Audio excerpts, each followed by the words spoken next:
Now you can hear me. Oh my goodness. Well, you didn't know what that was, did you? Sorry about that, everyone. But I don't know why I have the OBS up in front of me and I don't see when it flashes green. It's a good job, actually, because I started the episode with me choking myself half to death. So that's fine. It just means I have to edit out a load of silence at the start of the audio-only version. It's fine. You're here. You can hear me now. Oh, my goodness. Hello to everyone in the chat. Hello, we've got Tom, Michael, Raphael, Sean, Gareth, not me, David. Everyone's here. Everything's well. This is why I have you in the chat. This is why you're here. You can shout at me when things are problems. Raphael Nicolaus, this episode is going to be pretty concrete. Yes. Although not thus far. Anyway, right, yes. We're talking about, lots of you are talking about, it's going to be a fun techie one. Lots of you have been requesting it. Yes, I am not saying a load of things I just said 2 minutes ago. Yes, all sorts of stuff. It's going to be fun. I'm looking forward to it. It's episode 145 of Mostly British History of Concrete Sleepers. It was a very British history, but actually it's quite international, really. So it's not very, it's mostly. But then once we get into the kind of the 20th century, certainly the second half of the 20th century, if I was going to cover every country's concrete sleepers, well, I just wouldn't be able to do that, frankly. My microphone did decide to go on strike. I've now forced my microphone to scab to now be on working. No, it's just that OBS is a dumb program. Anyway, right. The reason that this picture was of a train had appeared without any accompanying vocals is because it's episode 145, and that means that theoretically we have to have a British Rail class 145 to accompany it, but there isn't one. Unless you count the weird intermediate tops that existed before full blast tops. If anyone doesn't know what tops is, there'll be a future episode on tops. We'll get Bob Gwynn on to talk about it. But there was a weird version of tops that got basically ripped apart fairly quickly. And I believe what was the class 103 was previously classed under intermediate weird tops as the class 145. So there you go. But that doesn't really count. So instead, we're going to talk about we've got the Deutsche Bahn class 145 electric freight locomotive here, hauling an increasingly gauged large pile of stuff somewhere. Look at this thing. Boxy little doer. Anyway, there we are. It's a train. Isn't that marvellous? There will be a Tops episode at some point in the future, right? Anyway, we are here to talk about, before I disappear off into a hole of chaos, we're here to talk about concrete sleepers, of which here is a picture of some. Actually, does anyone guess where this bit of line is? Hello, AP Red. First time listening live in a while. Hello, hello, hello. OBS is a bit of a nightmare. Yes, it is. Can confirm. Hello, Rail Focus. All the fun folks are joining. Hello, everyone joining. Yes, here is a nice bit of rail sat on some sleepers. One side of this track has been mostly tamped to alignment. The other side has not yet had its ballast dropped for that to happen. This is close to where I grew up. Hint, hint. No, it's not East West Rail. Anyway, we're going to talk about these things, these funny things that are sat underneath the tracks there. What on earth is a sleeper? All of these questions, we're going to get there. Gregor McCabery, absolutely. It only remains for me to welcome you to I suppose the first of the festive rail natters, everyone. Welcome, welcome, welcome.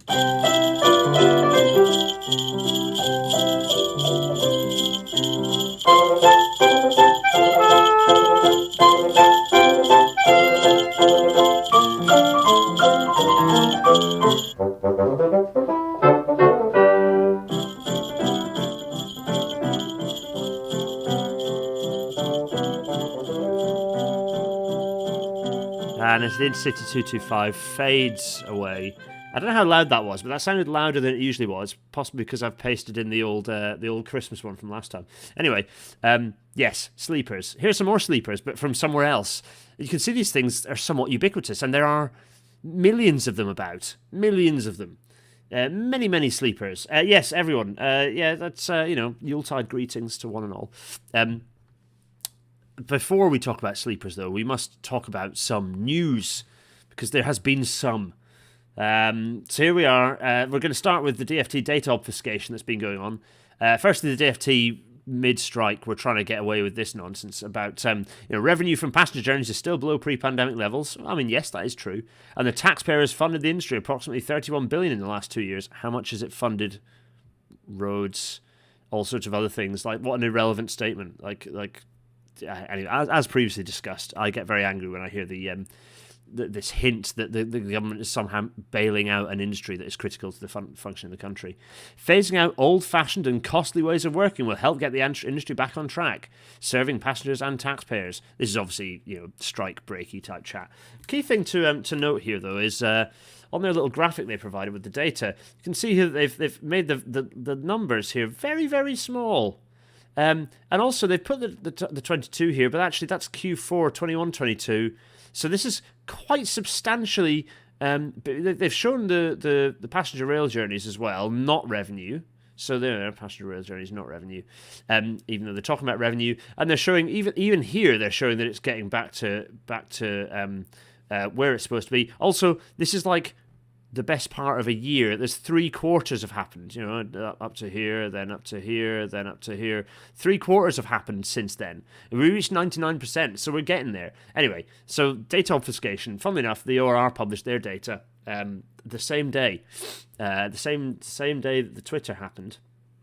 Why rail is expected to pay their way when the roads definitely do not. Look back to our road pricing episode. It's quite good on that sort of thing. That was a while back. Anyway, there's some interesting data here talking about... so this is ages ago. No, it's July, September 22, so it's not bad. But you can see this is relative usage. This is still not revenue. But you can see LNER at the top there doing pretty well. Actually, not quite at the top. GC, Grand Central at the top. There's GC there doing... So it's 110%-ish, 106% for LNER.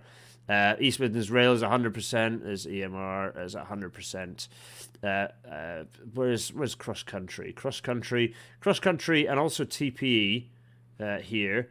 There's XC and there's TPE. They're both running 50% timetables or worse, and they're down here. Avanti is down here. There's Avanti, 65%. Not doing great.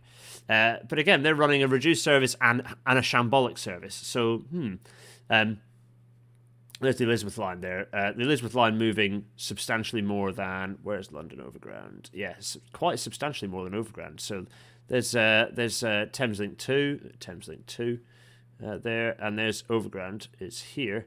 You can see that the journeys there is 44 million journeys for Thameslink 2 and 39 million for London Overground. So that's quite impressive, isn't it? Anyway, some interesting data in there to play with. 71% of 64 million for Thameslink is a hell of a lot of passengers, absolutely. Much to consider. And that was a while back. That was still back in, the point I want to make is if we jump to... Oh, by the way, I've updated this. So given that we've not got as frequent a data set from and also I think it's useful for this overall sort of view to be a bit more of a trend rather than the instantaneous numbers. I've changed this from a 7-day rolling average to a 28-day rolling average. Deirdre set me right. But actually it's quite nice because it smooths and gives you a much better feel for the overall movement, the overall trend that's been happening. So you can see that things are... so you look up here, you can see that rail usage is starting to get to the point of meeting road usage here, which is quite interesting. So that's quite... But the key point is that all that data, the 110% there for several operators, but quite a few over, reaching or over 100%, Hull Trains as well. That's from back in September, where the line was here, and now the line is up here. So those numbers will be higher, quite substantially higher. Anyway, what am I not forgetting? Hello, everyone. Right. What else about data obfuscation? So all of that to one side. That's less important than this, which is chronic and really, really not good. Helena Horton at The Guardian has written this piece up, but it quotes Greg Marsden and others who have pointed out that the government is refusing, despite the ICE being pressured via the ICO, the government is refusing to release the carbon emission figures behind its transport decarbonisation plan. Basically, because it's proposing so many road projects, it's just not wanting to publish anything about the carbon emissions data, because obviously it's going to make it worse. It is obviously going to make it worse, so they just don't want to publish it. All of us need to shout at our MPs to publish that data. All of us individually need to send emails to our MPs to get that data published as soon as possible. Yeah. That's really critical. So DFT, sort yourselves out. What else? Oh yeah, that's right. So the class 769s, which are converted 319s, proper electric trains being converted into stupid, overcomplicated ones. Stop unelectrifying trains, basically, because these have been a bit of a nightmare, and so they're getting removed from frontline service, which is a bit of a shame, really. Yeah, funny that we're desperately trying to avoid building new trains by the look of it, or doing anything that involves actually creating anything new.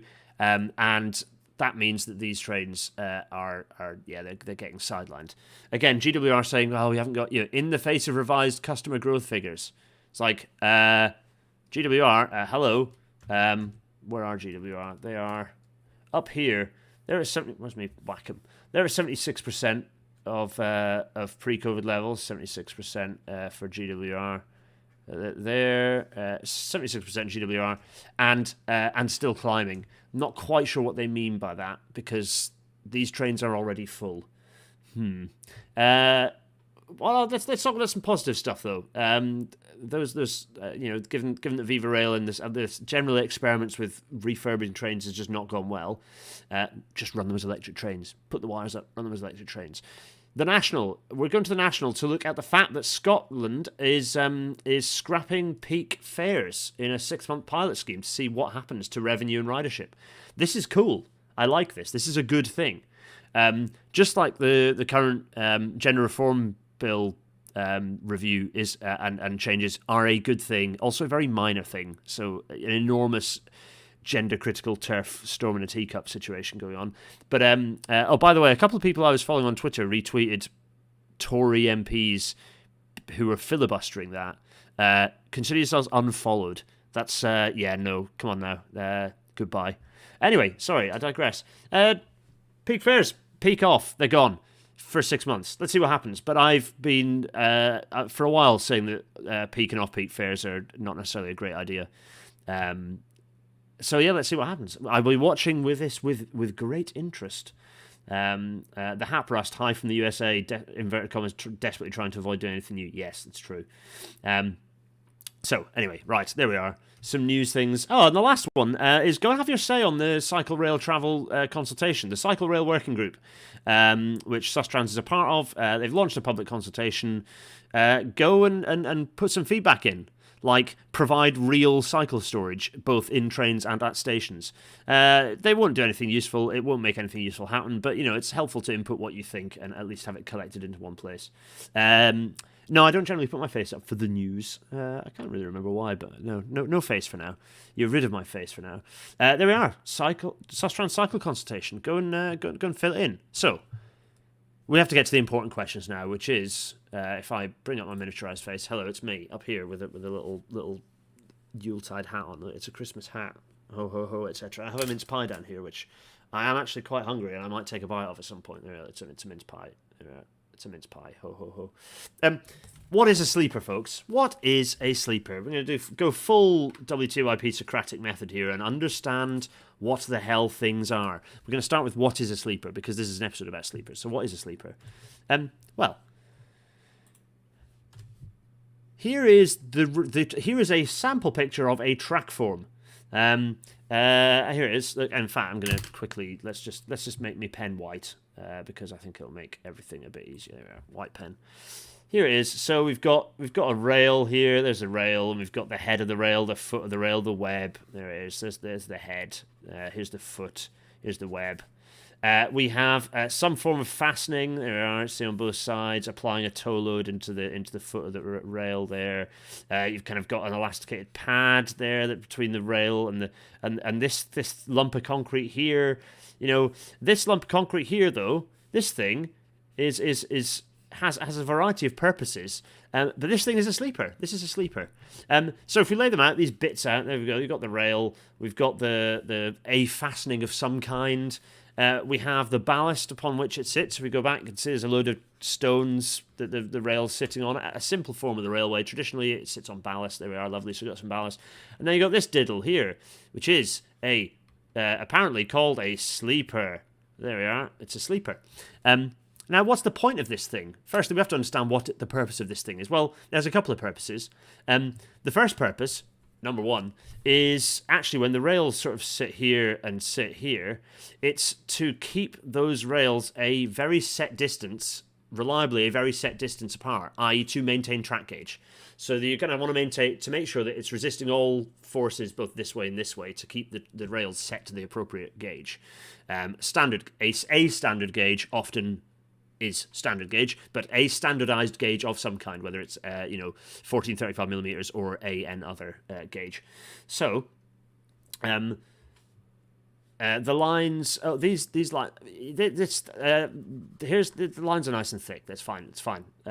Gareth, if you're watching on your phone, you'll have to put some work in. I don't know what I'm drawing here. I'm just doing some scribbles. Anyway, so we have rail, fastener, ballast, and sleeper. So we know that one of the things that it does is maintain track gauge between the two rails. The other thing is what we call, and I think I've mentioned this in the previous rail matter, the principle of load transfer is it's whilst maintaining horizontal kind of managing horizontal loads, it also has to manage vertical loads from the wheel down into the track form. So it takes loads from the axle, so from the train down here. It's coming down here. The load kind of diddles through here, into the rail, through the pad, into the sleeper. So it takes those loads and then transfer those loads out into the ballast, sort of out into the ballast and then out into the wider world as well. So it kind of acts as the interface between the rail, some form of resilient connection to the rail, and then out to the ballast. And ideally, you'd have a little like undersleeper pad here as well, a little sort of thing stuck into the bottom of the sleeper, but no, that's for the future. Oh, you're on the laptop, Gareth. Oh, okay. The answer is no. I don't think I can make the line any thicker, I'm afraid. Let's have a look. No, that's our options. No, that's it. So anyway, principal load transfer. It's about taking those loads, transferring them down. That's fine. The wheel seems quite small. Yeah, it's diagrammatic, isn't it? I've sketched it up. So. Oh, by the way, the principal load transfer is the thing that allows. It's about taking all those, enough forces that are enough to basically liquefy steel, and transferring them down. So about 1,000 megapascals, 1 gigapascal, on this interface here, this one here, about a gigapascal, which is enough to liquefy steel, down to here at this point where you've got about 50 kilopascals, which is. Your skin can sustain that sort of a load, so you could support the track under your hand. I would not recommend it, though. So, for mixed stress units, going down between gigapascals, megapascals, kilopascals, you'll get over it. Anyway, so, well, this is a pixely sketch. That's gone a bit weird. Anyway, it's fine. It's a diagrammatic sketch. You can use your imaginations. Here is some track with the wheels on it in three dimensions. So we take an axle load. That's the first thing we do. How do we work out what sleepers should look like? We take an axle load. From that axle load, we can get there's a little diagram here where you can see the little rails here sat on the sleepers. We're maintaining track gauge, but also you can see that under each there's kind of a pressure. It's almost a diagram of pressure here being applied. So under each rail, you get this sort of kind of W shape of pressure. That's the ballast pressure that's being applied into the ballast, and from that, you can work out. If you're making millions of sleepers, you want them to be quite materially efficient. In the past, they were just a single kind of cuboid. The advantage of using materials that you can shape more carefully is you can start being efficient with the materials. So here you get what's called essentially it's a bending moment diagram. So for those of you who are familiar with engineering mechanics, if you have a bending moment diagram, which is underneath the rails, you've got the kind of the loads coming in here like this and like this. Really, it's straight down, and that means that you've got there's more bending going on. Kind of here, the kind of the way that it's bending through, because this bit's going down and these bits kind of want to go up because the ballast is pushing them. So that means that you get this kind of this shape of kind of bending moment within the sleeper, which in turn, if you kind of flip that upside down, that's kind of the shape that if you imagine you've got your rail upside down like this, there, if you spin your head around, that's kind of the shape of a sleeper, right? So that's how you get the shape. That's how you understand how to be efficient with the materials. That's why the sleepers have that shape, which then allows you to, actually define the profile of the sleeper and mass produce the damn things. So that's kind of how you get to the shape of a sleeper. Here's what they used to look like, though. So before you could shape sleepers, they were just a cuboid. Yeah, they were just a funny little cuboid. There you can see why were they funny cuboid? Because they were made out of timber. So you can see an outline. This is some nice, there's a nice sort of timber sleeper here on this bit. There you can see, and you can see another one here. There are. See, timber sleeper, fine. And yeah, there you are. Sleepers, load of them, lots and lots of them. Very straightforward. When you've got lots of wood available, fine, do that. Fairly straightforward. Wood's quite a good resilient material for transferring loads from the rail down to into the track system for pretty reliably, to be honest. And they've got a decent life as well. Point of note for our international followers: a sleeper is also known as a tie, but sleepers are not bearers. Whilst a sleeper has the kind of this shape. Like that. Oh, geez. A sleeper might kind of have this shape. I'm doing a bad job. A sleeper might have this sort of shape. Kind of like that.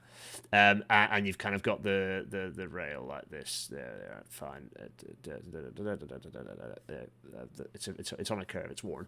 Whilst you've got a sleeper, a bearer is generally a thing that's straight like this. There, that's a bit better. Because you might well have some rails on it there, and then you might have some other rails on it here. These are my awful rails, but you get the point.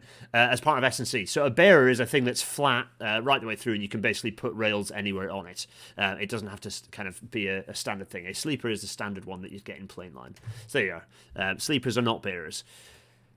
So that's what a sleeper is. Hopefully that was a reasonable query. Railfocus is saying, sort of on topic, when riding on plain line CWR, what can cause trains to judder? Oh, all sorts. That's many, many, many things. Which we won't get into now because it's a long and complicated story. Now we have to think about what concrete is. Concrete is human-made rock is the easiest way to think of it. It's a very it's the most used resource on the planet after water. So it's an incredibly heavily used resource, and it is, and we've had it for thousands and thousands of years. It is basically human-made rock. That's what concrete is, and it's, to be honest, moderately useful, kind of as a material on its own. We only really started using it at scale more recently when we started playing with it and doing clever things with it.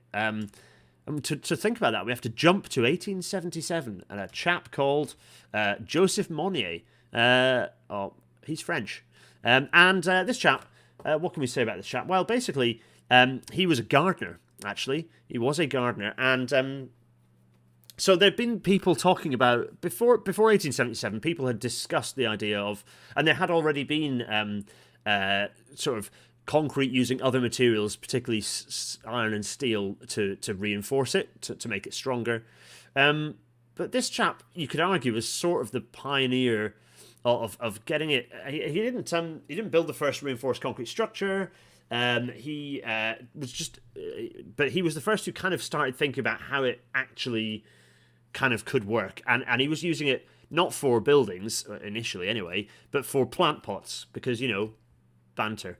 It's the banter heuristic of I want better plant pots. So he got a patent for reinforced concrete plant pots, and sort of started looking at more advanced systems of kind of using iron rods placed in like a grid pattern, which anyone who's done anything with reinforced concrete will be familiar with.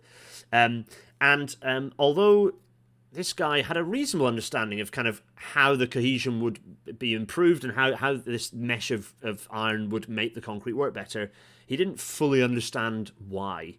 Kind of to understand, to kind of move us from this guy playing around about the same time. So 1877, funnily enough, was about when this guy was granted a kind of a more advanced patent for his kind of grid mesh. At pretty much the same time, we hop over from France to the US and to somewhat of a legend, actually, which is... wait a minute, I need my... Here he is. Oh, yeah, sorry. I've forgotten a key detail here, which is... yes. A key detail here, which is that he did develop a concrete sleeper. He developed a concrete sleeper, and it was not very successful, and so did not see widespread use.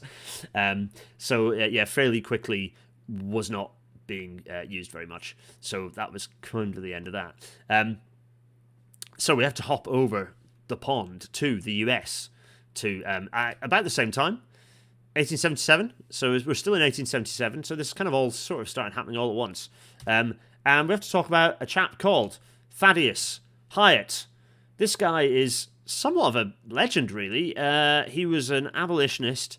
He managed to rub the Senate up the wrong way to the point where they put him in prison until the Senate was abolished temporarily, and then he was let out. And he was campaigning a lot for the rights of workers in his state. It was in Kansas, I think, and all sorts of. He has a very interesting life. He eventually, after the various shenanigans and having been chucked in prison for no good reason, he was like, "Sack this! I'm back. I'm off back to the UK." So moved to London, and in doing so, kind of started doing lots of inventing. He'd always been a curious fella, but he started doing various amounts of inventing. And one of the things he invented was, he started playing with concrete. And as part of his playing with concrete in 1877, he published this report, which is hilariously named An account of some experiments with Portland cement and concrete combined with iron as a building material with reference to economy of metal in construction and for security against fire in the making of roofs, floors, and walking surfaces. I'm not sure where he's from, but that's there you go. That's the mouthful of the report that he published. And it was the first kind of scientific investigation and engineering investigation of ferroconcrete or iron or steel reinforced concrete. Which is quite cool. It was quite, that converted it from being people going, let's do that, see what happens, to this is kind of how it works. And our boy Thaddeus Hyatt, amongst all of his various creations, one of the things he patented was that concrete, the stuff that you walk over a street, and there's like a basement underneath, and there's like the glass in cells in amongst the concrete, so that some light gets through, but it's strong enough that you don't break the glass. He invented that. So there you go. What a guy. There's his report. We have to hop forwards again, though. We have to hop forwards once more to 1884. Why, you might ask? Well, because that wasn't the end of our story. We're just talking about reinforced concrete. We're not at sleepers yet. And actually, this chap here is familiar to close followers of the pod because this chap is called Ernest L. Ransome. And he is indeed a Ransom of the Ransom dynasty of Ipswich. He was one of the, I think he was the son, one of the sons of the original Ransom of Ransom and Rapier Limited, who, among other things, built Ipswich buffers. There we are, #Ipswich buffers. Yes, he patented, this chap, in 1884, patented twisting the metal so that it would bind better with the concrete, which was a pretty radical thing because it was starting to understand exactly how this binding mechanism of the concrete and reinforcing concrete worked. And that kind of leads to what we all know as rebar, this kind of ribbed metal, kind of either twisted or kind of set in ribs like this, that helps the concrete to kind of bind onto the reinforcement mesh. So all that's fine and good, right? You think that's all fine and good. So you think, I can see how this is lining up. So that was 1884. Actually, wait a minute. Let me just very quickly just check a number in case I've screwed up the numbers, which... Oh, I haven't. Oh, I forgot these. I didn't think I had. They're all coming in pairs, which is very funny. So, the same year as Ransom patented rebar, in 1884, we had the first rollout of concrete sleepers that would last a bit of time. And it was on the Afford and Sutton tramway. Over east of the country, in the UK. So it's the very first use of concrete sleepers that would remain in place and wouldn't disintegrate into dust in 5 minutes because, it's a tramway, it's very light. But they actually used concrete sleepers on the Afford and Sutton tramway there. So we have a railway application of reinforced concrete of some kind. So that's exciting. Jump forwards a little bit further, 1896, and we're on the Reading Company's railway, just at the time that they were transferring into being the Philadelphia and Reading Railroad. They also started using concrete sleepers, and this is the first use on a mainline standard gauge railway of concrete sleepers. It was in 1896. The Association of Railroad, what is it? ARIA, American Railroad, something. I'm gonna. What do they stand for? U.S. Railroad. There we are. The American Railway Engineering Association. That's the one. They're kind of like the Permanent Way Institution. The American Railroad Engineering Association. There we are. Anyway, they reported on the time, and they're like, "Oh, look, this is exciting. I wonder if it means anything for the future." For the UK, we have to jump forwards a little bit further. So from 1917 onwards, we'd seen more. Actually, we'd seen the a bit more. Well, I'll tell you what. Let me be very specific about what happened in 1917. So there'd been experiments in 1917 within Ireland on the use of concrete sleepers, but again, not hugely successful. In terms of the first mainline use in the UK of concrete sleepers, it was in 1928 on the East Coast Main Line, what is now the East Coast Main Line, on the main line of the LNER. It's Flying Scotsman because, obviously. So, yes, they started using concrete sleepers, but again, they're considered generally unsatisfactory. The reinforced concrete would kind of just crumble around the rebar. The reality was it was not well designed for... The concrete was not well designed to cope with the various different kind of three-dimensional loads that a railway would submit to it, with all the ballast pushing it from below.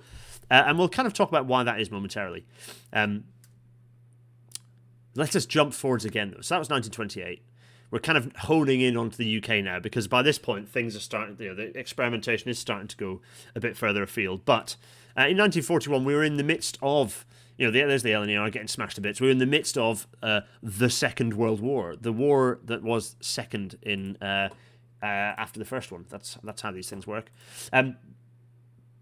Is he a Hyatt Hotels man? I'm not sure if he is a Hyatt Hotels man. Is that actually who he is? Thaddeus. There we are. Yeah, people are really enjoying the accent there. Definitely, it is an adorable little tram. Yes. The jumps are getting bigger. Right, anyway, 1941. There's a number of issues in 1941. Chief among them, lack of timber. We don't have much timber.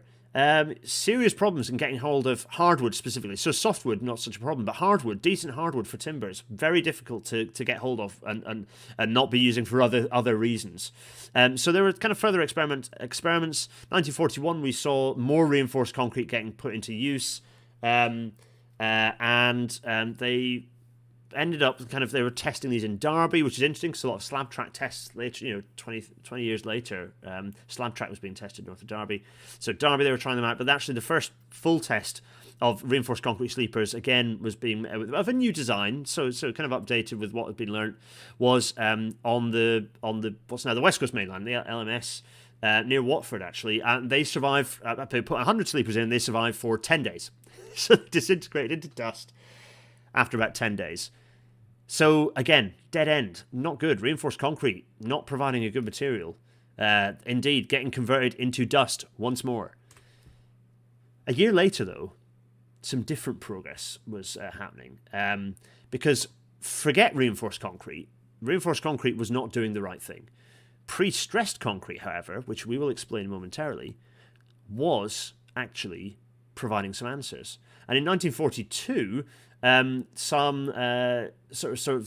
some experimentation with creating what's called a stressing bed, which is a thing where you pull a load of tendons, set concrete onto it, release them, and then you create pre-stressed elements. And you do them in a long line, so you can do lots of them in a row, and then you cut them, and it's all very clever. We'll explain that shortly. As a trial in 1942 to create these, and indeed these turned out as the War Department sleepers. Here they are, some of the some very early, or the earliest, pre-stressed concrete sleepers in use, certainly in the UK. Some of these developments were happening elsewhere in Europe as well, but at this point we were still reasonably ahead of the curve. So yeah, pre-stressed concrete sleepers starting to be used. War Department pre-stressed concrete sleepers. They were so successful, by the way. These just worked. They worked fantastically. They all work on reinforced concrete sleepers in the UK was just abandoned. They just immediately stopped it. It was like, that's a waste of time. Pre-stressed is the future. And so they expanded a factory near Tallington, actually, near the East Coast Main Line in 1943.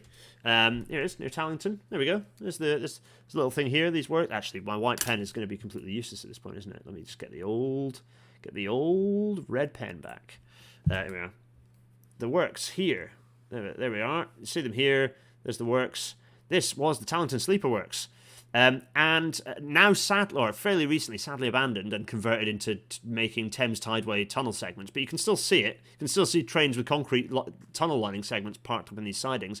This is where a lot of sleepers were made. In fact, like 35 to 40 million pre-stressed, pre-tensioned monobox sleepers have been manufactured out of this one and the one in Birmingham that was Washwood Heath that's been demolished for HS2 and not replaced yet because of planning reasons. So there we go. They did it. And here's kind of what the factory looks like. Fairly new looking factory. I think this is after it had been expanded by British Rail. So you can see the East Coast Main Line here. You can see the kind of the works. You can see the back of the works, there's the back of the works, and that's what that looks like. You can see there's that building, and there's that building, and there's another building behind it, little building behind it, big building, little building. There are the map don't lie. You can see the sort of funny shaped rails to allow them to do the bits and pieces they need to do. There we are, very clever, and piles of sleepers all over the place, piles of steel for the tendons. It's all very exciting, lots and lots of stuff to manufacture sleepers, pre-stress sleepers. So. It had started. It had started. By the way, Dowmac, as that company became known, they were the original company was Dowsit. I don't know what the Mac bit was, but Dowsit was the original company. Hence, they became Dowmac. Here's a very retro poster of them advertising the fact they were having supporting the railways being built in Iraq. There, very nice. But there we are, yes. Dowmac Concrete Limited in Stamford, England. That's their headquarters. Anyway, fine. Marvellous. There's everyone looking very excited with their concrete sleepers. Glorious. Let us press on. Because it's time to talk about sleepers. It's time to talk about what sleepers actually kind of went into squadron service, if you like. A key question. Yes, the old BR concrete sleepers are awful to maintain. Yes, we're going to get there, don't worry.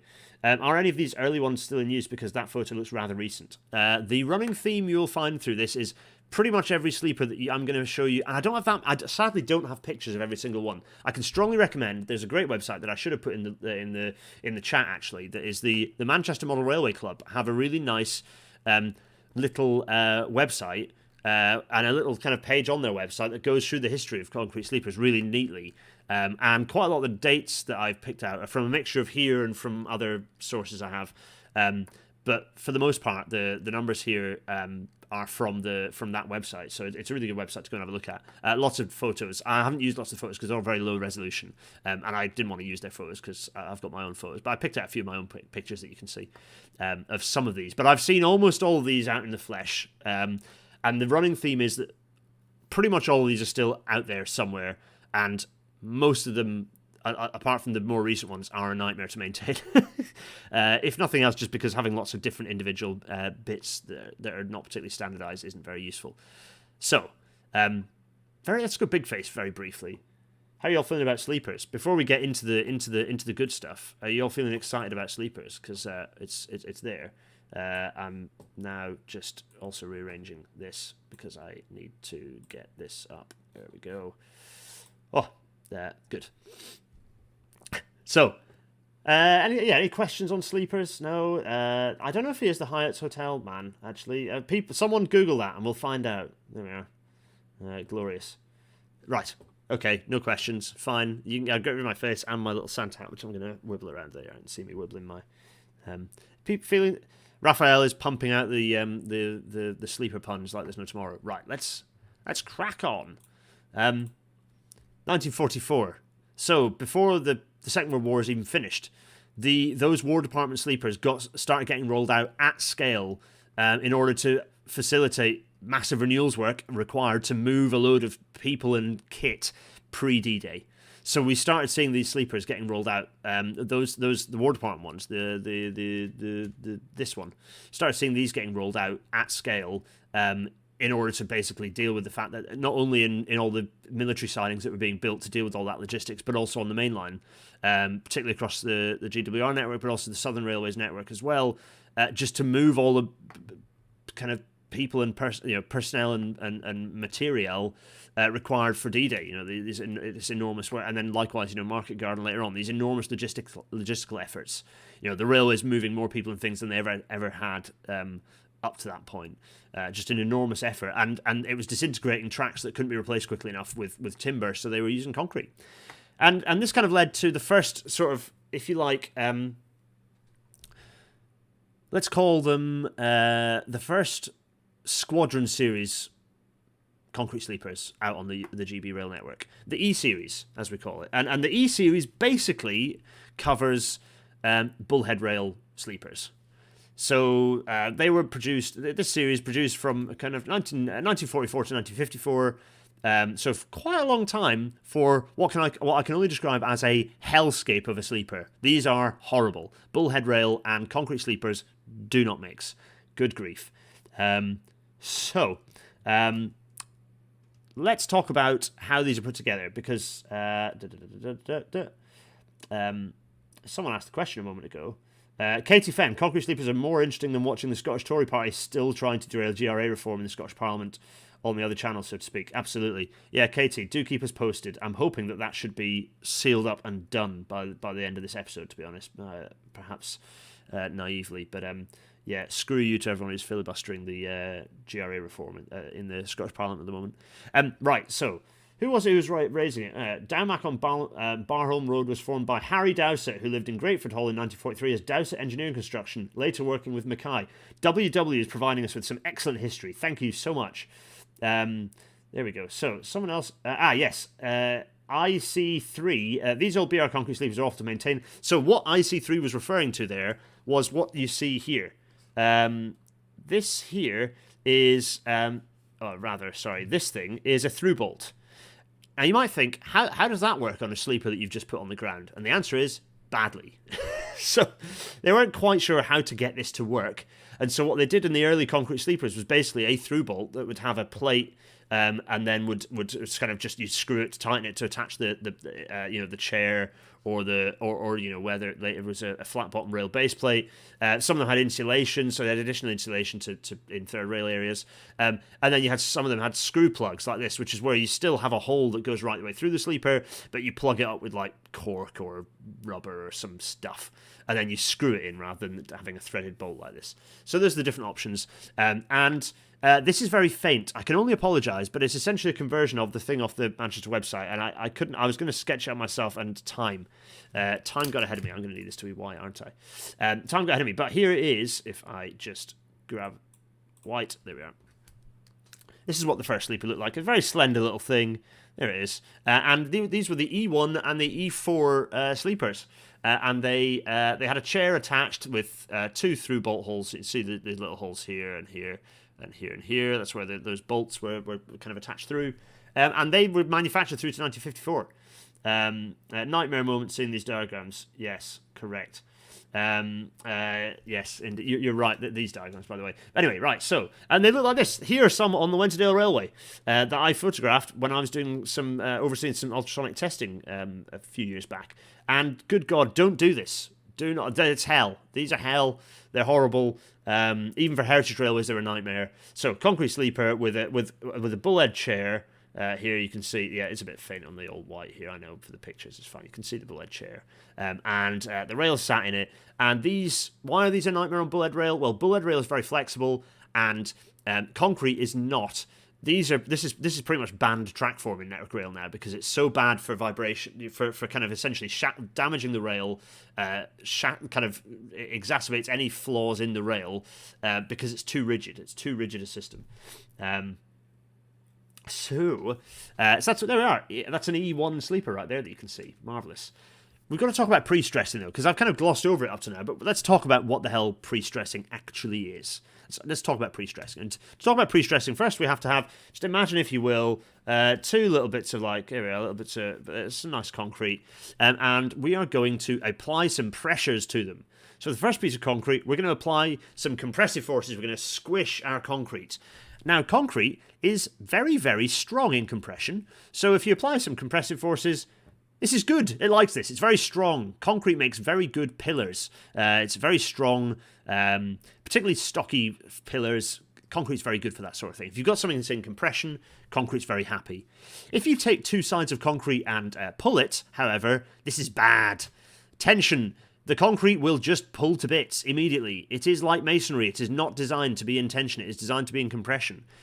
And thankfully, in things like columns, you generally don't put columns in tension, so that's mostly fine.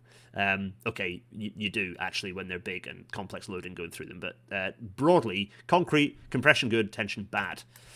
How does this apply to a beam? This beam might be a beam between two columns, for a bridge, or it might be a beam that is surrounded by ballast as part of, with two rails above it loading it up. It kind of acts like a beam in that sense. It's having loading going through it. What happens when you apply some load to said beam? Apply the load. Well, if you can imagine, in exaggerated form, the beam will bend in some way to a greater or lesser extent. And what happens when you bend a beam is that up here you get some nice compression, because you can imagine if you imagine there are lots of fibers, the top bit is squishing together because you've got the compression, you've got the bending, so you've got some squishing, bending, and compression going on here. This is good. We like this. However, here we have tension. So up here you've got compression, compression up here. Fine, compression. Down here you've got tension. This is bad. You have lots of tension because you can imagine you've got those fibers being pulled apart because they're stretching as the beam bends. This means that you get, for concrete, you just crack the thing up, it's going to disintegrate. This is bad. How can you fix this? Well, what you can do is you can put through a little tendon like this, a little tendon. And what you can do with that tendon is actually, if you pull both sides of it, pull both sides like that, and then set the concrete around it, and then release that. That means that if you then release it, there will be the concrete having set around that tendon will kind of essentially trap the forces of the thing wanting to so the tendon wanting to snap back to its original position can't, because it's surrounded by the concrete, which means that tendon will apply compressive forces like this. It's nice compressive forces in here. Lovely compression. Nice compressive forces through, which is good. So you're pulling that in, which means that when you do apply the load on the top, that tendon is stopping. Firstly, it's helping. It helps stop the thing from bending as much, but also it means that any of those compressive forces in the concrete get kind of cancelled out by any of the tensile forces in the concrete get cancelled out by the compressive forces in the tendon. This is good. We like this. This is a useful effect that helps us to suddenly turn what is a useless material for sleepers into a very useful material. So that's how they work. But how does this look in practice? How does this actually look in practice? Owen O'Neill was asking a question about how the ends of the tendons in pre-stressed concrete are sealed. It's a good question. Let's have a look, shall we? So we've got our tendons. We've got some nice tendons here. We're going to stretch them out. We are then going to... So there we are. We're stretching the tendons out. Stretching them out. We then set our sleeper around, the concrete sleeper, we set it around those tendons. We then release the kind of that pulling force. We kind of release it. The tendons will snap back, but within the concrete they can't snap back. They want to snap back, but they can't because they're surrounded in concrete. The concrete is binded onto them, which means that concrete is being pulled, which means that you get that constant compressive force throughout the sleeper, making it quite strong. Our tendons taken to or above the yield point. Are they high carbon steel? They don't have to be high carbon steel. No. WW, there are a variety of options for where you position the tendons, but it's quite that's a complex analysis to work out exactly what the optimum position for it is, and it varies. And actually, generally, you won't just have them all in one line. You have some, but I'll show you in a second picture. You have some generally have more at the bottom fibre, the kind of kind of at the bottom fibre of the beam, if you like, and then you have a couple further up into the body of the concrete as well, to kind of, because the loads aren't just, you get a variety of loads, so you need to kind of account for that. So there you go. So you essentially end up constantly with sleepers that have a compressive force within them, a natural compressive force within them, pulling them together. Marvelous, isn't that glorious? And hence you have the concrete sleeper. And here's a nice picture of some being laid. I don't know where these are being laid. I think possibly Airdrie Bathgate. Anyway, and this will allow me to answer Owen's question. So if we can actually see some nice G44 sleepers here, we'll get to what that means momentarily. Let's zoom in on some. And you can see here that actually we've got 1, 2, 3, 4, 5, 6 tendons there, of which I've highlighted them all white, so it's impossible to see. And what you can see, if I get rid of that scribble, you can see that they are just exposed to the elements. They get rusty, and that rust essentially acts as a protective layer. And by the time you've got ballasting around them, it's not, that doesn't act as a problem, really. They're compressed in by the concrete, and it generally isn't an issue with sometimes you can apply a cosmetic layer of kind of concrete on the outside to protect them, but it's not necessary. Generally not necessary. So there we are. I've answered some techie questions there, hopefully. So there we are. We've worked out what pre-stressed concrete, but hopefully that was a reasonable explanation. So let's jump from the E series, which was very short because everyone realised very quickly that was bad, and also British Rail were starting to roll out flat bottom rail as continuously welded flat bottom rail, but certainly flat bottom rail as standard, which then moved us from the E series to the F series, which accommodated £109, £110, £113 flat bottom rail. And this series, the F series, was manufactured from 1955 right the way through to 1999. That's the F series. So we talked about the fact that, and the F series included some of these old designs, so the through bolts, insulated through bolts, and screw plugs, because some of the F series had base plates on top, so they didn't just have a direct fast, a bit like the chairs for the bullhead, the flat bottom rail sat on base plates. So, but we did and will indeed momentarily move on to. Let me just check my little slide order here, because it gets a little bit fiddly now, this bit, so I need to make sure I get it correct. Yes, good, fine. Oh. We had... so we got these ones for the base plates, but also we've got a load of new, chaotic range of new fastenings here. We have, and this is just a sample, there are more. So you've got BJB, AD, SHC, RNB, and CS3 fastenings. All these different fastenings here. You can see kind of how some of them function with the sleeper on these little sketches. So again, you're kind of building on the BJB builds on the through bolt idea. The AD here actually is kind of bolted into the concrete. Likewise, the SHC set into the concrete. The RNB is another through bolt, and the CS3 had a very simple, in theory, simple design, but it was actually maniacally impossible to maintain. So, hello, Jack Stonehouse. Welcome to Live Rail Matter. Hello. By the way, rail focus, Chris. It's not rebar. It is a tendon. So these aren't using rebar. They are using. They're actually using kind of steel tendons, so almost like rope or kind of cable wound up and then released. I've never actually seen the tendons stretched out, but it's not rebar. It isn't. This isn't reinforced concrete. It's pre-stressed concrete. So there you are, a bunch of those, and that gives us our long list of different, this huge long list of different sleepers from the beginning of the F era. So if you like, the first flavour of F series sleepers. So we have got. So from like 1950, so these are from 1955 onwards, but we had a variety. So we had F7 to F7 sleepers, F10s, F11s. These are all kind of different. So the F7 sleepers had a plate and a Mills clip. F10s and F11s had BJB fastenings, which we just looked at. F13s, F14s had Dean fastenings. And these are all kind of almost not manufactured up until the early 60s, by and large. And you right the way through, so F7, 10, 11, 13, 14, 16, 17, F19, which was SHC hoops and clips, and up to the EF21. So the EF was essentially a shallower depth sleeper, providing a slightly different depth for which was used actually in West Coast electrification. to provide a little bit of shallower depth that was closer to kind of a timber sleeper at the time, and that used BJB, a slightly shorter shaft BJB design as well. And then a weird, quirky, eccentric type of sleeper is the CS3 sleeper, which was a weird experiment that managed to make it into the second generation of F sleeper. So into the second generation of the F-Series sleepers, which was in 1971. And even though it was a trial, they're bloody everywhere, and they're a pain in the backside. Oh, now, we do have to talk about something. What we have to talk about is... I have to get myself ready on the old quick edit now. What we have to talk about is... this is going to be potentially quite loud, so that's fine. We have to talk about Pandrel.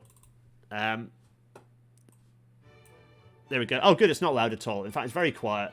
There we are. It's because I forgot to put the Pandrel sound effect in. Yes. Anyway, so yes, that's Pandrel.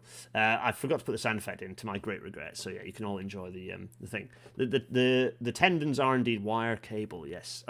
More on that later. Anyway, we have to talk about Pandrel. We have to talk about Pandrel.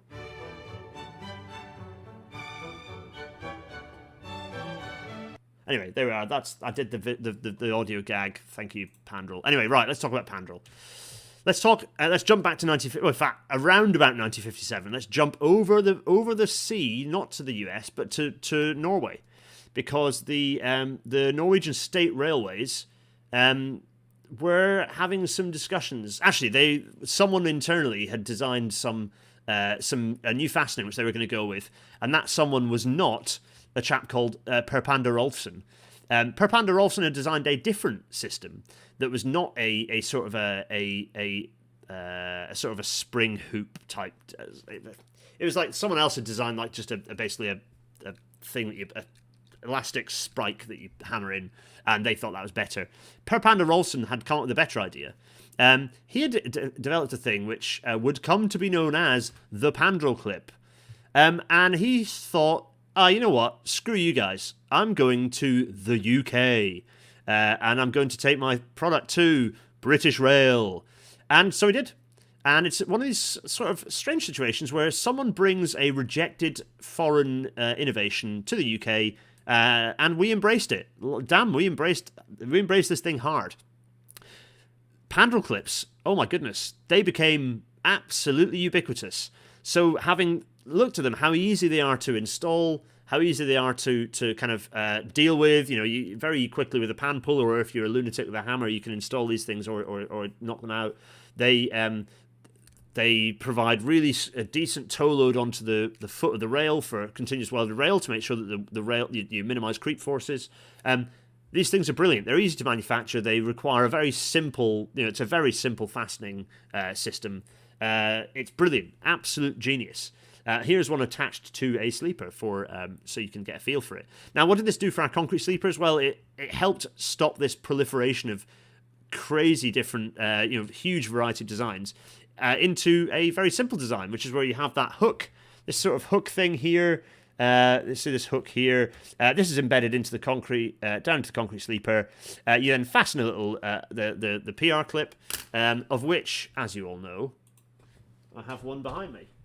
In fact, I've got the golden Pandrel clip is behind me. You can see the golden Pandrel clip over there. But here's one that's not golden. It's an authentic red PR clip. That's what they look like. There's a PR clip. It's a Pandrel clip, the original Pandrel clip. Iconic.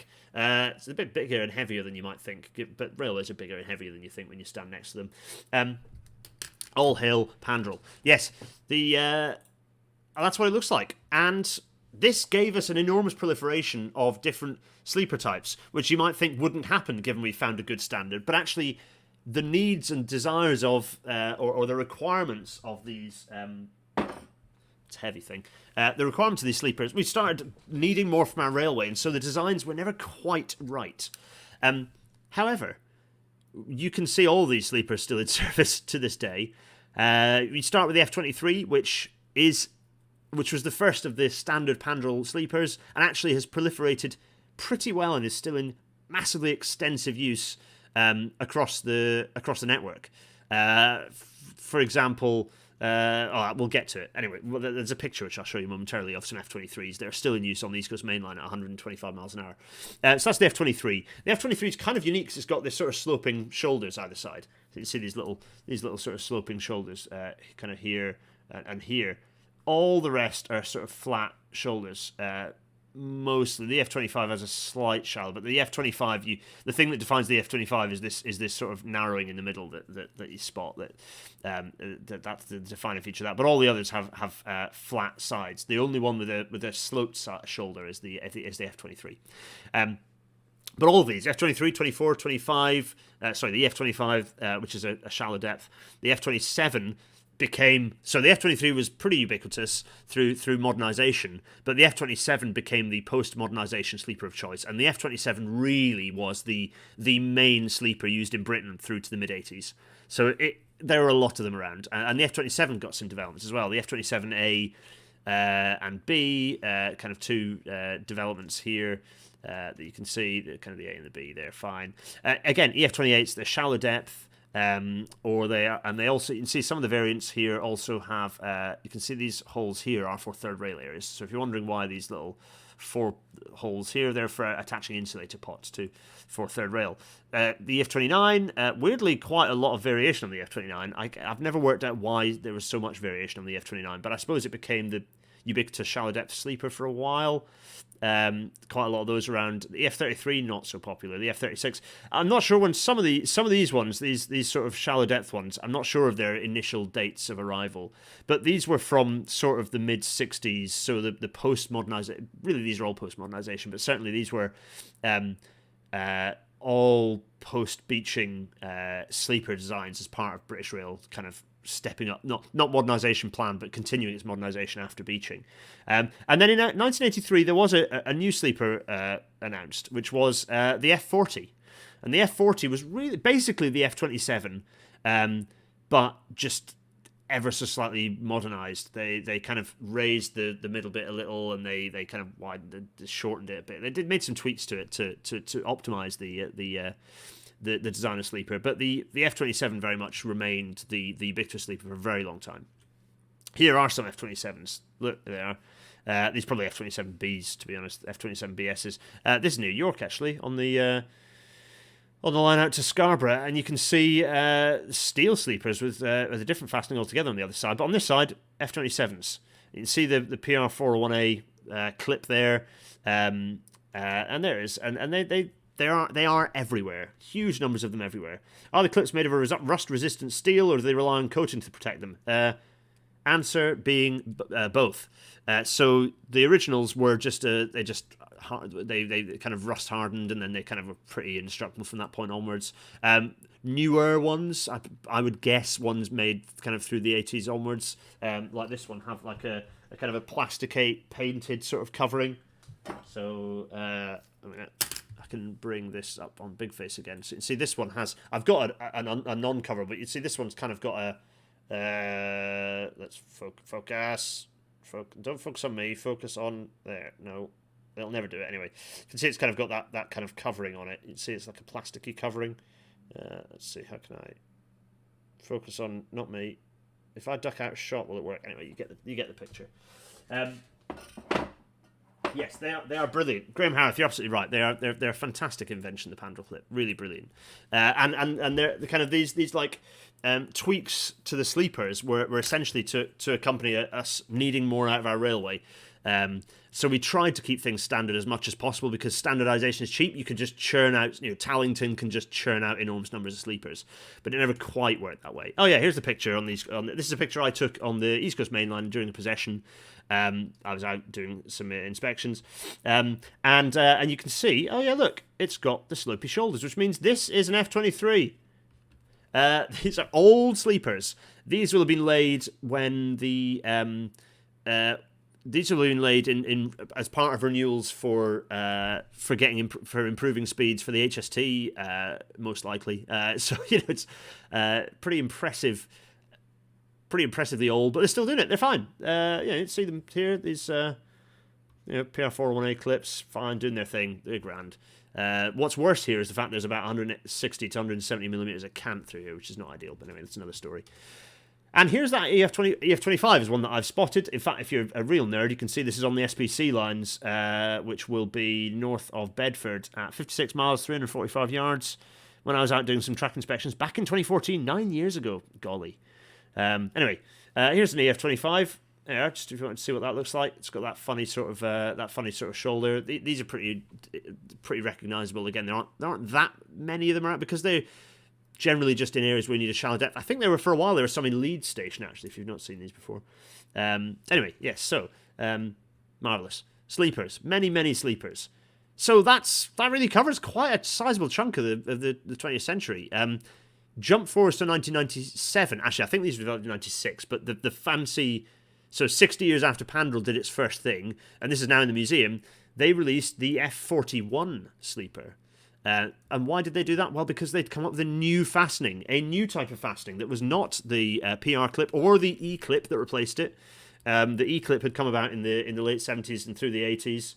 I don't have an E clip here, but I do have, or do I?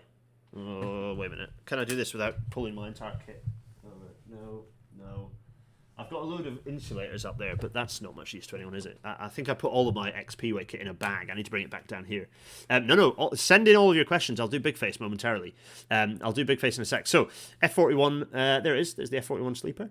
And this introduced the fast clip. Here it is, the fast clip. The fast clip being an improvement on the PR and E-clips because it enabled automation. It enabled automation or more easy automation of the laying of track. And here's a kind of a CG render of the latest iteration of the fast clip. So this involves actually, ironically enough, a bit more plastic, less metal, which reduces actually, believe it or not, reduces the carbon impact of the sleeper, makes it a little bit more resilient as well. This is the latest. It's a nice 3D graphic of the latest version of the fast clip sleeper here. Marvelous. And so that was in 1996 or 97 that it was 1996 that the F41 sleeper was introduced. It was basically an F40 but with a fast clip housing, not an E-clip housing. So yeah, it's worth saying that like the F40 and indeed a lot of later F27s started using the E-clip, not the PR401A. The E-clip looks a bit less like a knot. It is a little smaller. It's a little thinner. So it's a slightly more optimized design. You know, they modeling Pandrel kind of came up with that second design. So a thing happened then. A thing happened that's going to lead into kind of the end of this era, the F era. A thing happened. We've talked about this thing back in episode 66, which I thought was more recent than it was, but good grief, that's episode 66, which was ages ago, which is why isn't standard track gauge 4 foot 8.5 inches. Fun episode, go back and watch it if you haven't already. But we referred to a specific thing, and that thing happening is that for ages, sleepers had been manufactured, the whole F series had been manufactured not at 1435mm, but at 1432mm, because the engineers at the time, for some reason, the P-Way department thought they could solve hunting by reducing track gauge. They didn't. They made it worse. Finally, Derby and research and science got its way, and in 1996, standard track gauge in the UK was reverted back to 1435mm, and from that point on, all the sleepers that were Fs had to have this funny number put on the front, which is incredibly confusing if you're asking for 5 of them. This is why engineers write 5 F40s like that. This is why we write 5 number, because you end up with 5 at the start of the code, and it's very confusing. Anyway, we end up with the 5 series. So the 5F series, the 5F40, for example, is an F40, but with it's 1435, not 1432, and it relies on the pan clip. And then the 5F41 was the fast clip version. So there we go. That's the end of the F series, though, because... Oh, actually, no, it's not. Oh, there's a pretender to the crown is going to arrive. Let's jump back to 1967. Across Europe, a different major fastener supplier had been manufacturing fastenings. Also, it was interesting on these is you can see a plastic cap on the end of all the tendons on them. You can see the little blue there, little plastic cap being used. So there are alternatives to prevent that corrosion. If you've got questions, by the way, at me in, and I'll go back through and scoop up when I do Big Face. I've seen a few questions, but please at me in, because then I spot the questions and I can go through and answer them. So if you feel free to just send the same, copy paste the same message again with my name added in. Anyway, Pretender to the Crown. Because it's Vossloh. Vossloh are the pretender to the crown. And so in 1967, they had invented their W clip, arguably their iconic W clip, which is iconic across the Germanosphere. It was invented by, actually, what was his name? Was it Friedrich Meyer? I think his last name was Professor Meyer was the inventor. Anyway, someone can go and find his first name. It's Professor Meyer invented the W clip. And it kind of here it is. It gets incorporated into BR, or rather, actually, privatized railway systems as an alternative to Pandrel. And I don't know exactly the year when they start appearing, but here's what a Vossloh clip looks like. Here's what a W clip, a Vossloh W clip looks like. And it has quite a different approach. So it uses a sort of for the ones in the UK, it uses a standard chair screw fitting to be attached, so it's a bolt that actually goes down into the sleeper rather than the Pandrel housing clip. So it's quite a different method. These are now standard on S&C in the UK, so we've moved away from Pandrel for our switches and crossings. So there are benefits to this different system. So before we kind of tipped our hat to the F series sleepers, we got, and they didn't have a F5 in front. They didn't have a 5 in front of them because these ones were 1435 by default. We had the F42 and the F43, which were both Vossloh W clip sleepers. 2 extra sleepers to add to the F series. So there you go. Vossloh W like VW? No, possibly. No. Anyway, so there we are. That's the end of the F series. But there's some W clips in action there. You can see. Actually, this is on slab track. It's on some poor slab track. But there you go. You can get an idea of what it actually looks like. So we have to jump forward to the G series. That's the next G series. That from 1999 onwards, the G series. Oh, before we do that though, let's go big face and answer some questions, because we've had a few questions coming through. Let's see. So. Davidson Parkway Model Railway. I understand F40s also allow a deeper and more resilient rail pad. Correct. Earlier F-type sleepers only allowed shallower pads. So the F27 had a 5mm pad. The F40 has a 10mm pad. We'll bring that up momentarily. It's a very good point. You're right, Davidson Parkway Model Railway. Answering an entire model railway. It's an honour. Yes, what else have we got? Another time. How far apart do sleepers... Raphael Nicolaus asks, how far apart do sleepers have to be, or can sleepers be, and why? It's a very good question. The spacing of sleepers depends generally on what traffic we're submitting them to, but by and large, modern track systems in the UK will have a modern continuous welded rails and track has 650mm spacings between the centres. So if let's go small face momentarily, and I'll just sketch that. So if you have your rail here, and you've got your sleepers underneath like this, here like this, 650mm centres is that between the centre of the sleepers, this distance here is 650mm. There we are. 650mm. My dreadful handwriting, but I think you get the point. So generally with that, for not high speed but high traffics, higher speeds, you'd expect 650 or 600mm spacing, so even tightening up. And essentially you stiffen the track form. If you tighten those sleepers up, reduce the spacings, you have a stiffer track form, which copes better with higher loadings, whether it's heavier, faster trains. Whereas in sidings and stuff, you can drop those spacings down to 700mm. So there you go. Mackenzie James, first live. Thank you from Australia. Hello, Mackenzie James, from the other side of the planet. Incredible. What a magical world we live in. David Stevenson, do not apologise for asking questions. It's what it's all about. It's what it's all about. Would I be right to guess the sleeper life is way longer than the rail life? You're correct, yes. Sleepers can last 40 plus years. Rails, I mean, particularly those ones on the East Coast Main Line that I put up earlier, the F23s, those sleepers will have outlived a lot of rails, because post-Hatfield, everything got renewed, and before that, things getting renewed. Yeah, rails can be lasting, 5-10 years, if you're lucky, even less if they're getting worn out regularly in curves. So yeah, you're absolutely right, David Stevenson. Contact with the rail on the new clips looks quite small. Let's see. Another question. Why the changes? Loading, speeds, price, efficiency. Yeah, a mixture of all the above. So understanding slightly different needs. There's a good example given there about by the model railway about thicker pads. So understanding the need for a little more resilience in the system to improve performance. Just little tweaks and things, little changes in requirements. Slight tweaks. When I bring up the Handbook 49, the standard, show you what the different sleepers are. You'll see how subtle all the little differences are. Ideally, they'd have not done it quite like that, but they did, and fine. We'll live with it. We live with it. We do live with it. Do concrete sleepers significantly reduce thermal expansion compared to slab track and traditional tracks? They don't make any difference, particularly to thermal expansion. If they improve the lateral, I need to clip this light on better. It keeps melting and falling off the back of the monitor. If by that you kind of mean they're good at maintaining the lateral stability of the sleepers. We'll get to that at the end. It's a good question. Store it up. AP Red, what considerations would be taken for concrete sleepers with... structures? I'm not quite sure what casters... Anyway, it could be an acronym. Anyway, with significant thermal expansion, i.e. long bridges. That's less of a problem for the concrete sleepers. It's more about what you do with the rails. So you can fit special structural expansion joints, or you can rely on zero longitudinal resistance or low longitudinal resistance clips. So having a PR clip like that, or a fastening like that doesn't apply any toe load, allows the rail to move freely. There are lots of things you can do with that. Anyway, right.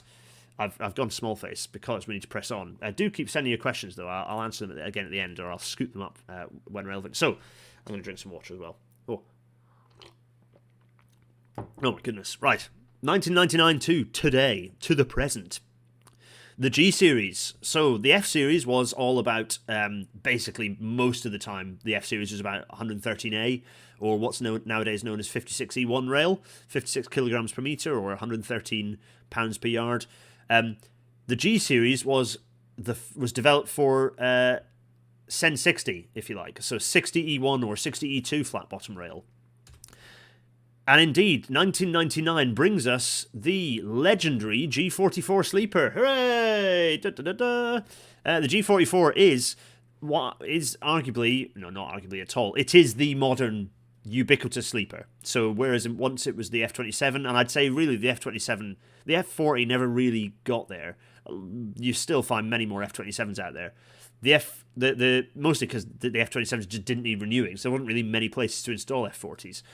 The G44 is essentially an F40, but a little longer, and it can house, it's 1435 millimeters, and it can house 60 kilogram per meter rail. And but you can fit a 56E1 into it, but you just need a slightly different insulator to kind of expand the gap a little bit. So the G44 sleeper. So we had no, I don't know why I had... So, yeah, don't forget about Vossloh. So we've got Pandrel E-Clip still in use, Pandrel Fast Clip very much in use, and Vossloh now on the scene as well. And so this gave us a new range of sleepers. So the G44, very much... there it is, the G44 there. Very much the king of sleepers. The G45 is the same design, but with the Vossloh W-Clip. The EG47 is essentially now the ubiquitous shallow depth sleeper. So the EG47 is the standard shallow depth sleeper. The EG48 is the Vossloh version of the EG47, and the EG49 is the it's kind of shallow depth, but also the third rail variant. The G50 and the EG51 are both in trial. They are both Vossloh. They're kind of new Vossloh sleepers, but they are a variant of the G44. So that's them. That be all the sleepers. And actually, I don't have good years for when all of those newer sleepers are coming out. There are some sleeper nerds out there. So the sleeper nerds that are out there, do let me know on the numbers, and we can update. But it gives you an idea. Basically, since 1999, there haven't been a huge number of developments. I suppose the developments have been more in some of the ancillary sleepers, which I haven't included here, by which I mean things with ducts in them, or cable management sleepers, the legendary G55, which I haven't put on here, but the G55 has a cross-section that looks like this. It has a cross-section that looks like this. There it is. And within here, so there's the G55, and it actually has two fast clip fastenings for the rail. So the rail's going like this. And I don't know why I've put it at an angle, but anyway, I have because my sketching's bad. In here, you can put cables. You can put a few cables, fine. And that allows you to get cables across the track in a way that the tamper doesn't smash to bits. So very useful. There are some questions. We've had a question about... I tell you what, I'll scoop the questions up at the end. Some of them are getting answered already, but I'll scoop the questions up at the end. So there are lots of sleepers, but the G44, here it is. Here's what it looks like. The reason this doesn't have a nice shiny head is because it's in the rail college, the Doncaster National Rail College. But that's the rail has got the nice crystalline structure on the outside protecting it because it's not been worn, shiny, clean by rails passing over the top. But yeah, here's some Cemex G44 sleepers with a weird italic sort of font for the G44. But that so be it. There they are. And then they have a code so you know which mold they've come from and. So it's all they're all fairly careful quality control on these things. But that's it. Rails, G44 sleepers, fast clip, marvelous. And here's an EG47. In fact, actually with a fairly bashed up looking, you can't see that arrow, but it's a fairly bashed up looking sleeper there. But you can sort of see it kind of. It's got the holes here for these four holes here for third rail insulator pots, which is very nice. There we are. So that's it. That's the sleepers. And here's G44 close up. If you want to have a look at the way the kind of a close up of the fastener. These are FC1504. The original fastener type. Oh, there's a whole book of fastener types. Oh, the Pandrel fastener book. Let's go big face momentarily. If anyone who's a real nerd about it, you can go to things that you can request these off the website, I think. And there's all sorts of stuff about fastenings. There's the fast clips in there. The lovely fast clips. Go. It's not going to focus. No. And there's a whole load of colourful pan clips as well. Look at all these. You can see the difference. There's the PR401As, or the PR clips on one side and the E clips on the other. You can see the difference. See that there's a slight difference. They curve in a different direction. They're a bit less wibbly. You can see there's a few there. There we are. So that's the Pandrel Fastening Systems book.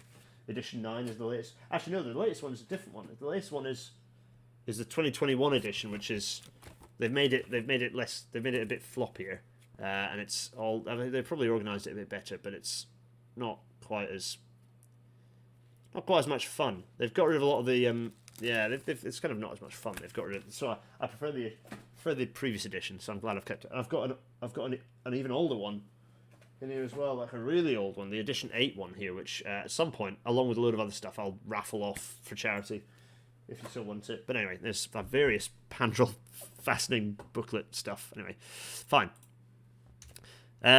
White. Oh, yes, right. So there's this Handbook 49, the various pages on all those sleepers, because all of them are still about, so we, as engineers, have to have an understanding of them.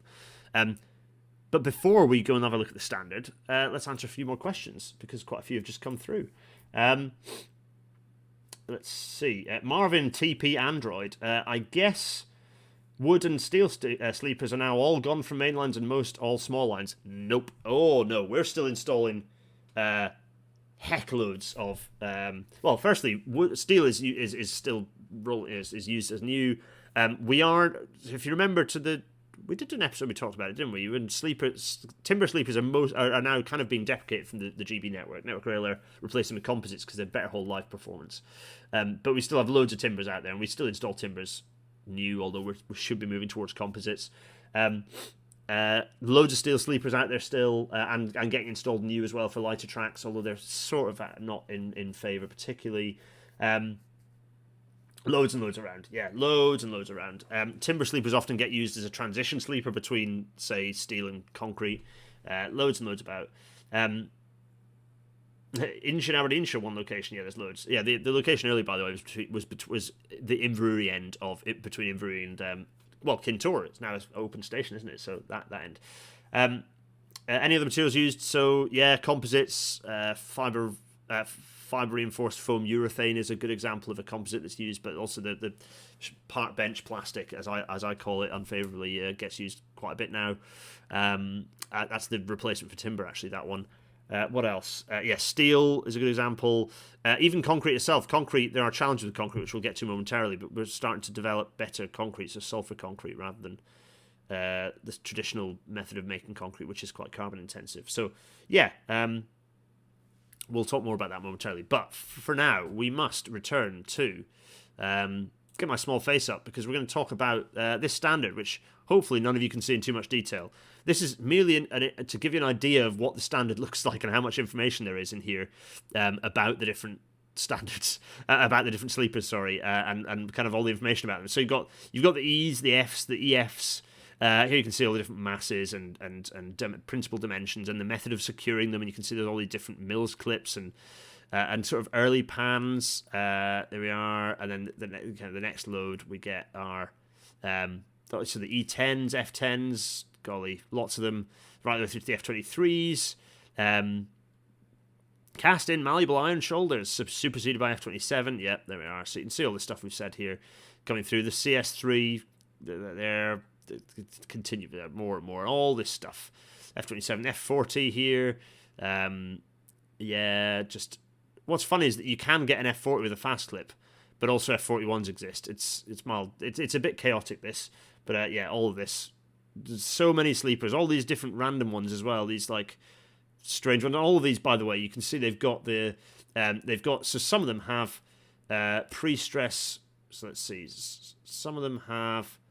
I'm trying to think the way to word this better. So you've got the pre-stressing tendons here. Yes, so there's the tendons, which are sort of steel. Are they steel bars? And then later on, you see we go from tendons to, so the tendons here, number of pre-stressed tendons with diameters, go to strands. So we go from tendons to strands, which are slightly different. Some designs of sleeper use multiple wires formed into ropes or strands, and those are included. So we go from tendons, which were metal, to strands. They are strands. And you can see they're all traditionally all strands now. We use strands for everything. And then you hop forwards to, you get the 5s here, the 5 series, the 5 F40s, blah, blah, blah. Voslos as F41, different gauges. You see all this variety. And then we get to the post-1996 designs of G44 onwards. And you can see we've got these, here we are, lots of information about these. These ones are for mounting different magnets for signaling systems, for LUL systems and stuff. All sorts. For that's LUL spec fourth rail, so it allows, presumably where there's an overlap between network rail and fourth where network rail basically have to provide fourth rail because it's a network rail thing with LUL running on it. Blah blah blah. Voslo fastening is type W14 if for the real Voslo nerds out there. Yes, LU do use some different sleeper types, but they do use they will use network rail spec sleepers because it makes sense to use a sleeper that's already pre-designed. You don't want a separate one, but often they use the shallow depth ones. What other questions do we have? So there we are. That's it. That's our little dip into the standards, of which there are many. Oh, to round out, we kind of round out the big question, which is really yes, that's a very good point. So we just had a question from Phil Two Hoots, who so all of the ones you've seen here are what we call monoblock sleepers. So you have I do keep drawing such a dreadful rail. There we are. That's a bit better. Monoblock, because mono means one. But there are in existence quite a few that have that are more like the railway blocks that Stevenson set out on the Stockton Darlington, where you have twin block. There we are. Twin block sleepers like this. Twin block sleepers, or bi-block sometimes occasionally they're called. So you have the kind of concrete bit, and this bit can be like a collection. It can be like 2 rebars, or it can be like a kind of in plan. It can be like a sort of a kind of an L section on an angle, or it can be kind of 2 bars, or they're different designs. HS1 uses these. We don't use them much. There are a few about, but mostly we use monoblock. Anyway, there we are. So good question. Yes. Do our European neighbours have similar sleeper standards? Phil Two Hoots asks, or are they different between each country? Mixture.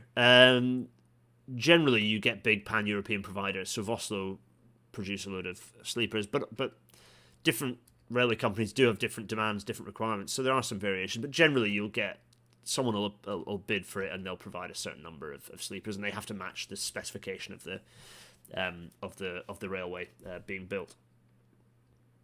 So lots of queries. Everything that's under the Barbican is separate because that's slab track. It's different. It's not sleepers. It's slab track with different sorts of arrangements, boots and all sorts of things. Floating slab and all sorts under the Barbican. So that's a slightly different discussion. We did a slab track episode a while back, which you can go and watch actually, which is well worth watching. I know there's as a fan of slab track watching tonight or listening later. The slab track episode is well worth going and having a listen to. F-23 sleeper spec was basically copied for the Australian SRA heavy-duty sleeper designs in the 80s, says Point011. Thank you very much indeed. Very interesting. What was I saying? Are concrete sleepers good? And kind of connected to that is Raphael Nicolas' question, which is, which sleepers are better, steel, wood, or concrete? They all have different uses, so there's not one that's better because the different circumstances require different materials. But concrete sleepers are very good because they are, whilst they do take more, they're heavier, so they require more carbon to move about. They require more carbon to construct because of the concrete. They also last longer. They also very good at they require less. The track requires less maintenance with concrete sleepers because they're heavier, so they hold the track in place for longer. They resist forces better. They provide a better railway for higher tonnages, higher speeds. So there's a kind of a whole life carbon cost, whole life capex discussion and OPEX consideration that needs to be TOTEX, whole life TOTEX. Both capex and TOTEX and OPEX need to be considered together.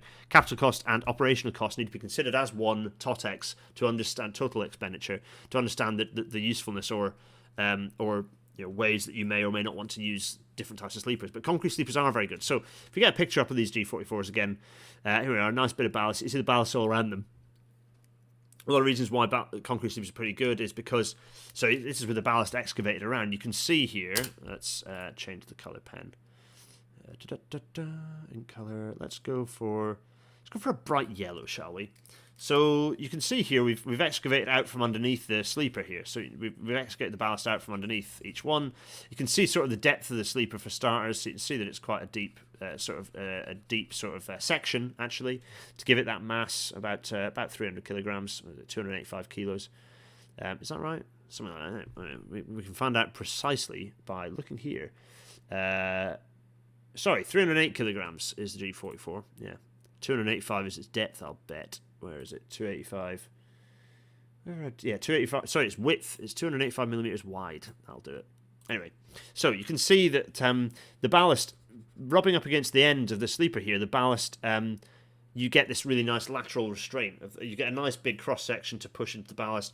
You get reasonably good skin friction on the sides as well. You get a decent amount of resistance from the skin friction on each sleeper against all the ballast there. And then, of course, underneath the sleeper is the bit that concrete's poured into, so that side's kind of the rougher side as well. So that beds quite nicely into the concrete, although far better for that to be meshed with an undersleeper pad, which then really neatly beds onto the matrix of the ballast and extends sleeper life by 20% or more. So lots and lots of use, lots of positive things about concrete sleepers. They do last, if looked after, they can last almost indefinitely, like genuinely, like they last as long as you like. The concrete sleepers will outlast the ballast, they will outlast the rails. Like concrete sleepers, there's a reason why there's loads still out there. It's because concrete sleepers are essentially indestructible. They're very, very good. Whereas that isn't necessarily the case for other types of sleeper. Mackenzie James, concrete sleepers don't catch fire like the wooden ones do in summer in Australia. We regularly have many days in a row over 40 degrees Celsius. Well, indeed, absolutely. I've heard that metal sleepers are only suitable for lightly used lines. This is Phil to Hoots. For lightly used lines, as the voids beneath them make tamping difficult and this leads to uneven track. Is this true? There's a whole episode on this because yes and no. The commonly held understanding of them is yes, they are more challenging to manage to install and particularly to then maintain track geometry on. But that gets challenged by the manufacturer, funnily enough, and by some people who've used them and think they're a really good idea on rule lines because they're lighter, they're easier to move around, which obviously saves carbon and makes installation easier when you can move them around a lot. Yes, exactly. Rail Focus pointing out the benefit steel sleepers, they can be placed by hand. During Wrexham Bidston track renewals, all the steel sleepers were placed by hand. Yes. They can be automated as well, but anyway. But the other good thing about these is they're pretty robust and they can be part of an automated system. Fast clip is automated as well. Oh my goodness, there we are. Let's stop my waffling and take us to the end bit. Audio only, people. Thanks for listening. I don't know how well this worked in audio only, but it was a podcast, and my throat is already running very thin. I don't know why. Anyway. Someone was moaning about me sniffing a lot in an episode from like 50 episodes ago. I'm not apologising for that. Obviously, it's not ideal, but everyone on there seemed to be all right with it. So, it would be a case of it not happening otherwise. I'm not going to do it. Either you have the podcast or you with me sniffing, or you don't have the podcast. None of you here and now listening to it or watching seem to mind. So anyway, that's fine. Although I'm not sniffling, I just have emptied my throat and made it very hoarse. Patreon.com/Gareth Dennis for supporting this to continue to happen, particularly as next year arrives and time will be even tighter for me. So you paying me helps this to happen. Thank you for that. That's very helpful of you. PayPal.me/Gareth Dennis for loose change and abuse. And GarethDennis.co.uk/Discord for the YouTube chat to continue continue in earnest. Katie Fenn is providing us an update, which is that the rest of the amendments will be debated this evening. Final debate on the bill tomorrow. My goodness, it's being dragged out. Oh, I really thought it would be done today. Oh, yes. Big shout out to the Royal College of Nursing and everyone, all the nurses out on strike today. Full solidarity. I mean, just for nurses and ambulance workers to be, paramedics to be out on strike. Like, these are people who live and breathe caring for people. For them to want to make a statement like this that they know puts people at risk of being in harm's way means that they clearly have weighed up there is a bigger threat at the moment, and that is that we cannot do our jobs anymore. We are not able to do our jobs anymore. Forget pay. We are just being worked far too thin. So, shout out to Royal College of Nursing.